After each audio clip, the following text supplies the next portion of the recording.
I still remember the day I finally got my own apartment after 6 years of saving every penny from my software engineering job. Those white walls and hardwood floors represented freedom, stability, and accomplishment. Then came that fateful knock at 11 p.m. My brother Scott, his wife Tiffany, and their daughter Maria stood there with luggage. They needed a place just for a few days, they said. Days became weeks. Weeks became a nightmare. Hey everyone, where are you watching from today? Hit that like and subscribe button to see what happened next. I guarantee you cannot predict the wild turn my story takes after those 48 hours. The journey to homeownership had been long and challenging. At 32, I had finally achieved what felt impossible growing up in our middle-class neighborhood outside Seattle. My parents always prioritized Scott, my younger brother, by 3 years. He was the sensitive one who needed extra attention, extra chances, extra everything. When he dropped out of college after just one semester, my parents called it finding his path. When he bounced between jobs never lasting more than 6 months, they called it exploring his options. I took a different approach to life. I studied computer science, landed a solid job at a tech company, lived frugally, and saved aggressively. While friends upgraded apartments or took exotic vacations, I put money aside for a down payment. 6 years of discipline finally paid off when I closed on my 2-bedroom apartment near downtown. Nothing fancy, but it was mine. Scott married Tiffany 5 years ago in a wedding our parents largely funded. They had Maria shortly after, a bright-eyed girl who became the center of attention at family gatherings. I remained single, focusing on my career and personal goals. Despite our different paths, I always helped Scott financially when he asked birthday gifts for Maria, a loan for car repairs, even covering their rent once when Scott lost another job. That rainy November night when the doorbell rang at 11 p.m., I was worried something terrible had happened. Scott stood there, his expression a practiced mix of embarrassment and urgency. Behind him, Tiffany held a sleeping Maria wrapped in a dinosaur print blanket. 3 suitcases sat beside them in the hallway. "We got evicted," Scott explained, his voice low. "The landlord changed the locks this morning. We have nowhere else to go." "What happened to the rent money I sent last month?" I asked, already knowing the answer. Scott looked away, suddenly fascinated by my welcome mat.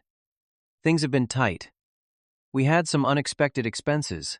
3 months behind," Tiffany added, bouncing slightly to keep Maria asleep. "The landlord was a complete jerk about it. No flexibility whatsoever." I hesitated, calculating the space in my apartment. The 2nd bedroom functioned as my home office, essential for remote work days. The living room had my comfortable sectional sofa, but hardly enough space for 3 people to live. "You can crash in the living room," I offered, stepping aside. "Just until you find a new place." Thank you, Scott repeated quickly, bringing in their luggage before I could reconsider. Maria woke during the commotion, her tired eyes taking in the unfamiliar surroundings. "Where are we?" she asked, rubbing her eyes. "Uncle Gene is letting us stay at his place for a little while," sweetie Tiffany explained, setting her down. "It is so small," Maria observed with a child's brutal honesty. Tiffany nodded in agreement. "We will make it work, though. Just temporarily." Scott promised to start apartment hunting immediately. "Give us a week tops. We will be out of your hair before you know it." That night, as I lay in bed listening to Maria cry about wanting her own room, an uneasy feeling settled in my stomach. But family helps family, I reminded myself. 1 week would pass quickly. 5 days into their stay, I noticed the first signs of more permanent settlement. Scott brought in 2 additional suitcases without mentioning it. Tiffany rearranged the refrigerator, pushing my meal prep containers to a small corner to make room for their groceries. When I opened the refrigerator to grab my lunch, I discovered someone had already eaten half of it. "Sorry about your lunch," Scott said without looking up from his phone. Maria was hungry, and it was right there. The bathroom counter, once minimalist and organized, now overflowed with their toiletries. My towels were perpetually damp from their showers. One evening, I returned from work to find crayon drawings adorning my previously pristine white wall. "Maria, honey, we do not draw on walls," I said gently. "It is fine," Tiffany interjected before I could continue. "It adds character." Besides, she needed something to do cooped up in this small place all day. Have you guys looked at any apartments? I asked Scott later that evening. Working on it, he replied vaguely. The market is brutal right now. That weekend, I woke to loud voices and laughter at 2 a.m. Scott had invited friends over to watch a basketball game replay. Beer cans littered my coffee table, and someone had spilled nacho cheese on my area rug. Could you keep it down? I asked, rubbing my eyes. I have an early meeting tomorrow. Live a little, bro. Scott laughed. It is Saturday night. It is actually Sunday morning now, I corrected. Do not be such a buzzkill, one of his friends commented. I retreated to my bedroom, setting my alarm for 6 a.m. The presentation I needed to prepare would have to happen at a coffee shop instead. 2 weeks into what should have been a 1-week stay, I came home to find Scott mounting a brand new 60-inch television on my living room wall. What are you doing? I asked, setting down my laptop bag. Upgrading your entertainment system, Scott replied, stepping back to admire his work. Your 32-inch was practically prehistoric. Maria could not even see her cartoons clearly from the sofa. I noticed drill holes in my wall that would remain long after the TV was gone. Scott, we need to talk about your living situation. When are you planning to move out? Scott's expression darkened. We are trying, Jean. Do you think we enjoy sleeping on a pull-out sofa? The rental market is impossible right now with our credit history. I cannot keep living like this indefinitely, I explained. My work is suffering. I need my space back. Tiffany emerged from the kitchen, arms crossed. Maybe you should move into the smaller bedroom. We need the master bedroom for the 3 of us. I stared at her, stunned by the audacity. This is my apartment. I am already letting you stay in my living room. Do not be selfish. Think about the child, Scott said, gesturing toward Maria, who was building a tower with blocks on my carpet. She needs stability. You have money, Tiffany added. You can rent another place while we get back on our feet. Maria needs a proper bedroom, not a sofa in a living room. The words hit me like physical blows. My own brother was suggesting I should leave my apartment for them. The apartment I had sacrificed for years to afford. The apartment with my name on the deed.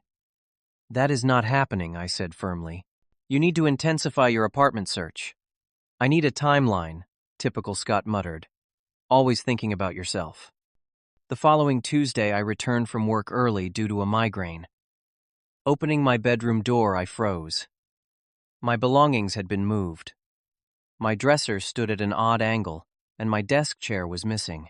Investigating further, I discovered my clothes had been consolidated to half the closet, the other half now filled with Scott and Tiffany's attire. In the spare bedroom that functioned as my office, my guitar collection had been pushed into a corner to make room for a makeshift playroom for Maria. Colorful plastic toys covered the floor, making it impossible to walk without stepping on something painful. What happened to my stuff? I demanded. When Scott and Tiffany returned from grocery shopping with Maria, we reorganized a bit, Tiffany explained casually. Maria needs space to play, and your guitars were collecting dust anyway. And we need proper storage for our clothes, Scott added. You hardly use all that closet space. That night, I discovered they had changed the Wi-Fi password. When I asked for the new one, Tiffany acted surprised. Oh, we changed it because Maria kept accessing it for her tablet. I will text it to you. The text never came. I used my phone's hotspot to complete urgent work emails. The next day, I found Scott opening my mail on the kitchen counter. What are you doing with my mail? I asked. Just checking if anything important came, he replied without a hint of remorse. Your electric bill is higher this month, by the way. Of course it was higher. 3 additional people were using electricity, water, and heat around the clock. Maria took hour-long baths. Tiffany ran the dishwasher half empty. Scott left lights on in every room. My utility bills had tripled, yet I remained the only one paying them. Unable to work effectively at home, I began spending more time at coffee shops and the office.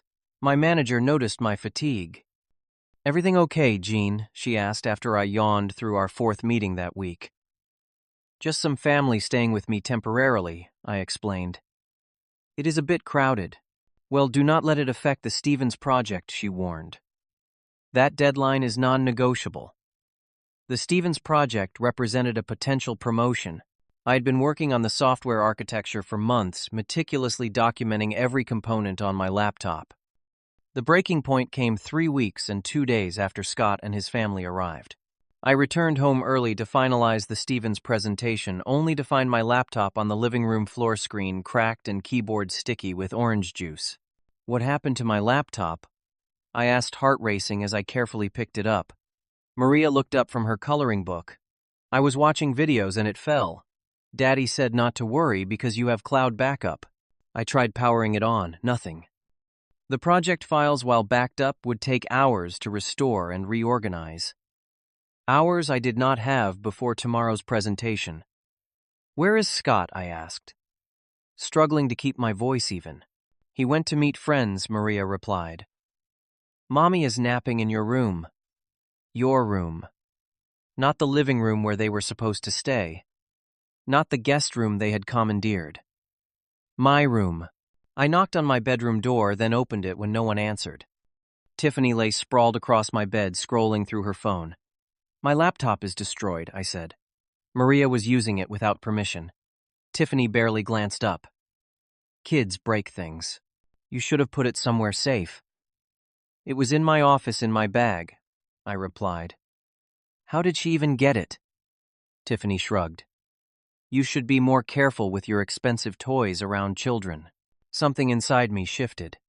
This was no longer about family helping family. This was exploitation.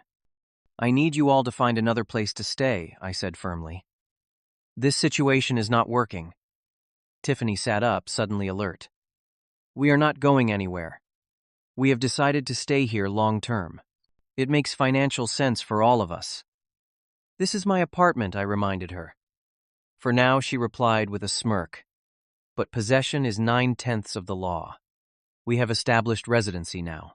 When Scott returned that evening, he confirmed their plan. Look, Jean, we have talked about it. You should move out. Maria needs her own room, which means we need both bedrooms. You can afford a studio apartment closer to your office.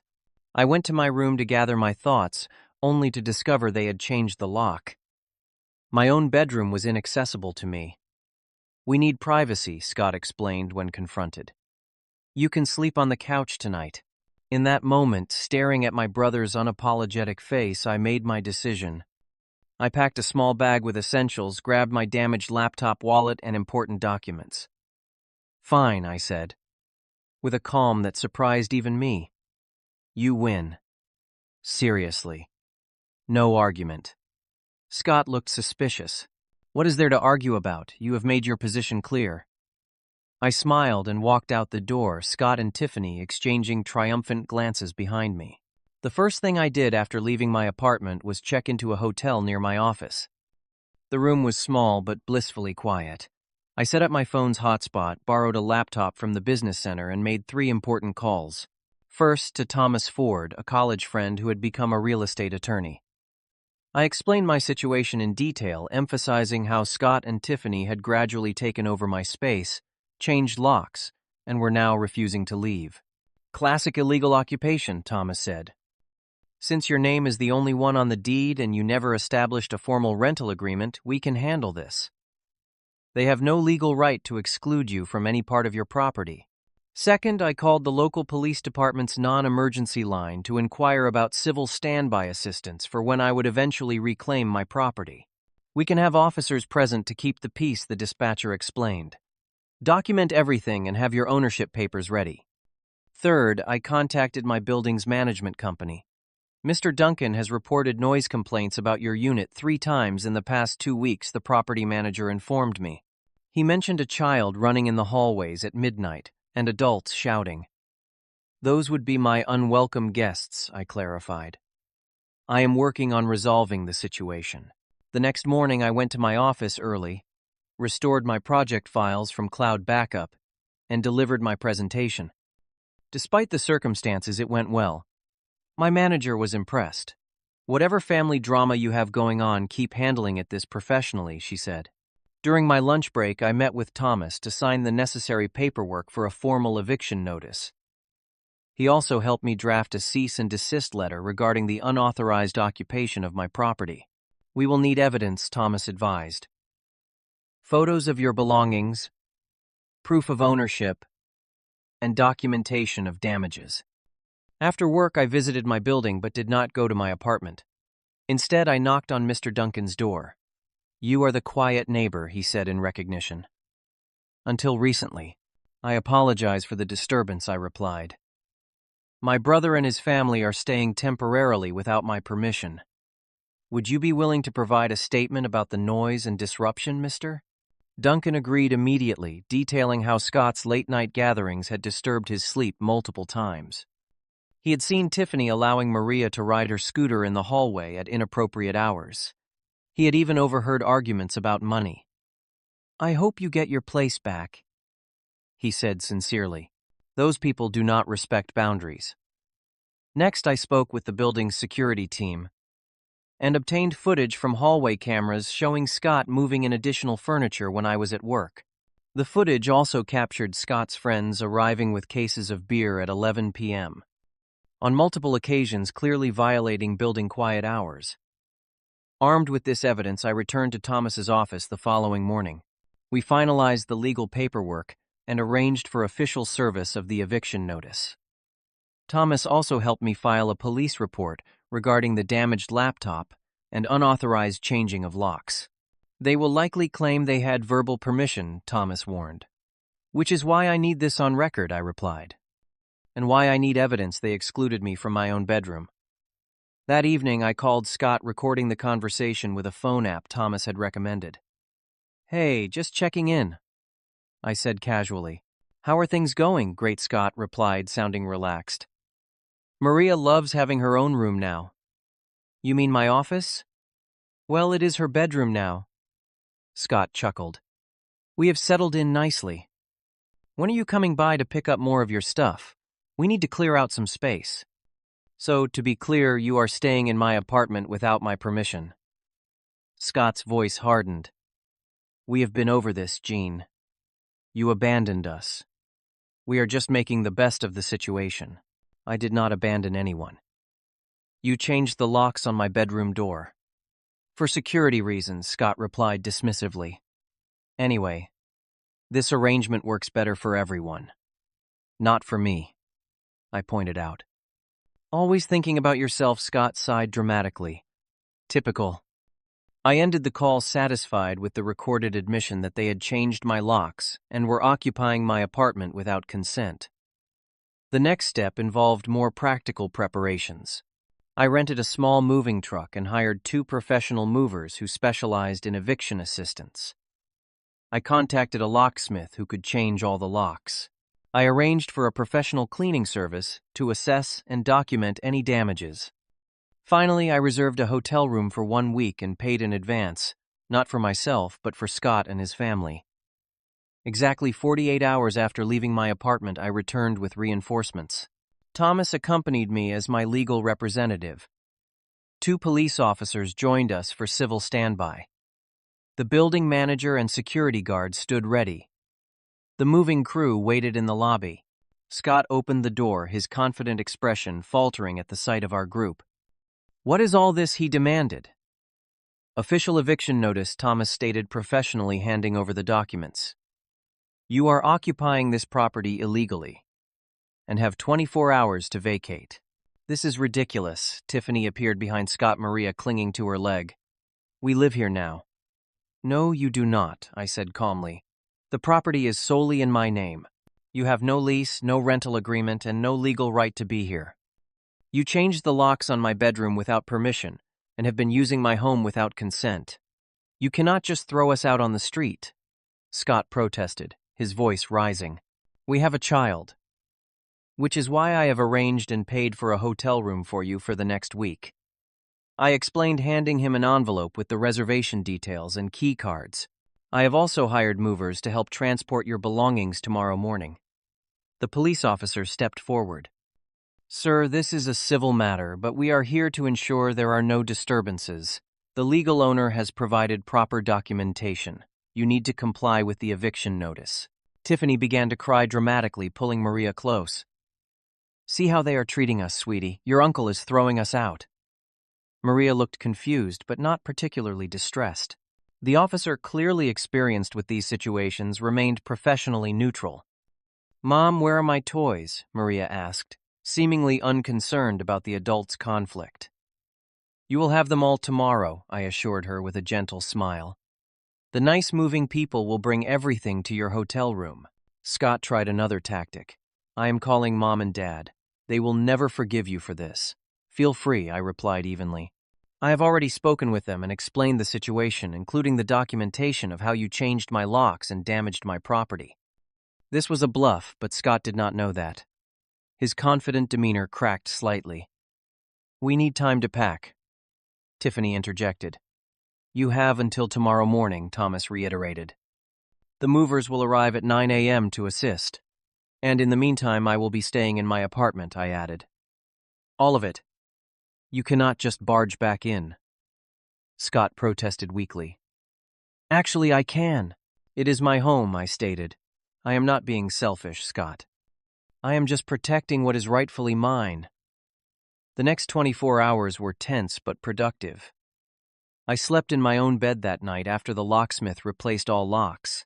Scott and Tiffany reluctantly took Maria to the hotel after several more attempts at emotional manipulation failed. The officers had made it clear that refusing to leave would result in a formal trespassing complaint. In the morning, the movers arrived promptly. They efficiently packed and transported Scott and Tiffany's belongings, including several items that actually belonged to me. I decided not to contest those minor losses. The goal was a clean break. Once they were gone, the true extent of damage to my apartment became apparent. Crayon marks decorated several walls. The sofa had mysterious stains. My guitar collection had scratches where it had been carelessly shoved aside. The refrigerator contained spoiled food. The formerly pristine bathroom needed significant cleaning. The professional cleaners I hired spent 7 hours restoring my space. While they worked, I visited my bank to investigate some irregularities I had noticed in my account review the previous night. The banker's expression grew serious as she pulled up my records. Someone attempted to open a credit card in your name 3 days ago, she confirmed. The application was flagged because the address did not match your verified address in our system. The attempted identity theft was the final betrayal. I filed a police report, added a fraud alert to my credit report, and changed all my financial passwords.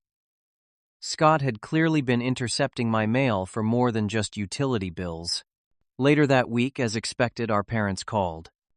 Their initial anger at me abandoning Scott quickly dissolved when I emailed them photographs of the apartment damage, copies of the police reports, and the documented fraud attempt. We had no idea, my mother admitted, sounding genuinely shocked. Scott told us you had agreed to let them stay long-term while they saved for a house. He also said you suddenly changed your mind and threw them out without warning, my father added. That is not what happened, I explained, recounting the full story from their initial arrival to the lockout from my own bedroom. We will talk to him, my mother promised. This is unacceptable behavior. I do not need you to intervene, I replied. I just need you to understand why I took legal action. Several cousins and friends contacted me after hearing Scott's version of events. Most were skeptical of his claims, having witnessed his pattern of exploitation over the years. 2 cousins even shared similar stories of temporary stays that became problematic. Despite everything, I made sure Maria did not suffer for her parents' actions. I sent her favorite books and toys to their hotel, along with a note telling her she could visit any time, with proper arrangement. I may have evicted her parents, but I did not want to disappear from her life entirely. After the initial upheaval settled, I focused on rebuilding my peace. I upgraded my home security system with cameras and smart locks. I established auto payments for all bills to avoid any future mail theft. I rearranged my furniture, repainted walls, and reclaimed my space physically and emotionally. The Stevens project was completed successfully, leading to the promotion I had worked toward. The salary increase more than covered the costs of repairs and legal fees from the eviction process. Most surprisingly, the entire ordeal prompted Scott to make real changes. Faced with the reality that his safety net had boundaries, he found steady employment at a warehouse. Tiffany took a part-time job at a daycare center where Maria could attend while she worked. They eventually rented a small apartment within their actual means. Our relationship remained distant, but civil. At family gatherings, we exchanged polite greetings without delving into personal matters. I maintained boundaries while still being present for Maria. 6 months after the eviction, Scott approached me at a family birthday celebration. "I owe you an apology," he said, looking genuinely uncomfortable. "What we did was wrong." "Yes, it was. I agreed, not making it easier for him. I took advantage of your generosity," he continued. "I have been doing that for years, honestly." "Yes, you have. I'm trying to change," he added, "getting steady paychecks, paying bills on time. It feels good, actually." I nodded, appreciating his effort, but not quite ready to fully trust again. "I am glad to hear that." The most valuable lesson from this experience was understanding the difference between generosity and enabling harmful behavior. True kindness sometimes means establishing firm boundaries. By allowing Scott to face the consequences of his actions, I actually helped him more than years of financial bailouts ever did. I also learned to value my own needs and boundaries. Being selfish in the healthy sense, protecting what I had worked hard to achieve, was not wrong. It was necessary self-respect. Today, my apartment feels truly mine again. I have built deeper friendships with people who respect boundaries naturally. I even started dating someone who understands the importance of mutual respect in relationships. Most importantly, I found the courage to define and defend my own value. Have you ever had to set difficult boundaries with family members? Share your experience in the comments below. If this story resonated with you, please hit that like button and subscribe for more real-life lessons. Your support helps me continue sharing these personal stories that remind us all. Sometimes the most loving thing we can do is say no to those who take advantage of our kindness. Thank you for listening, and remember, protecting your peace is never selfish.